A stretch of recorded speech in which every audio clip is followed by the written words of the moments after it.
আশা করি সবাই ভালো আছেন। আমি আজকে একটা নতুন টপিক নিয়ে আলোচনা করব, সেটা হচ্ছে রিলে ক্রপিং বা রিলে চাষ। রিলে ক্রপিং বা রিলে চাষ কি? তো একটি জমিতে একটি ফসল স্ট্যান্ডিং থাকা অবস্থায় যখন আরেকটা ফসলের বীজ বপন করা হয় তাকে রিলে চাষ বা রিলে ক্রপিং বলা হয়। উদাহরণস্বরূপ দেখেন, আমি যে জমিতে বসে আছি এই জমিতে একটি পেঁয়াজের জমি। এই পেঁয়াজের বয়স যখন 50 দিন ছিল তখন এখানে রিলে ফসল হিসাবে ভুট্টার বীজ বপন করা হয়েছিল।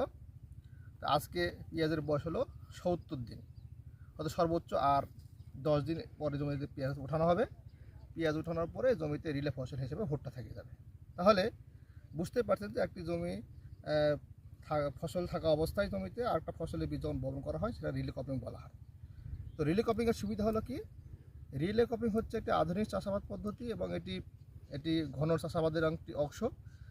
এখানে একটি জমিতে ফসল থাকা অবস্থায় আটটা ফসলের বীজ বপন করা হয়, তাই একদিনের জমি পড়ে থাকে না, তাই জমির সর্বোত্তম ব্যবহার নিশ্চিত হয়।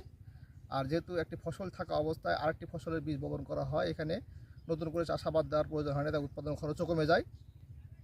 আর উৎপাদনের পরবর্তী ফসল উৎপাদনের সময় কম লাগে, বিধায় একই জমিতে একের অধিক ফসল উৎপাদন করার সুযোগ এখানে থাকে। এবং এখানে জমির পুষ্টি এবং আর্দ্রতা দক্ষতার সাথে ব্যবহার করা যায়।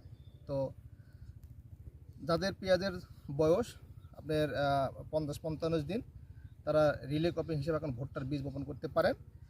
আর বাইরের দুটি উপযোগী জাত রয়েছে লেট মৌসুমের ভুট্টা, সেটা ডিকাল 9144 এবং ডিকাল 9256। তো এই জমিতে আমরা এই কৃষক ইনি 9256 বীজ বপন করেছিলেন। দেখেন গাছের গোড়টাও খুব সুন্দর হয়েছে, গাছটা জার্মিনেশন খুব সুন্দর। তো যারা রিলে ক্রপিং করবেন তারা বাইরে দুটি ভালো জাতের মধ্যে যে কোনো একটি ডিকাল 9144 অথবা ডিকাল 9256 চাষাবাদ করতে পারেন।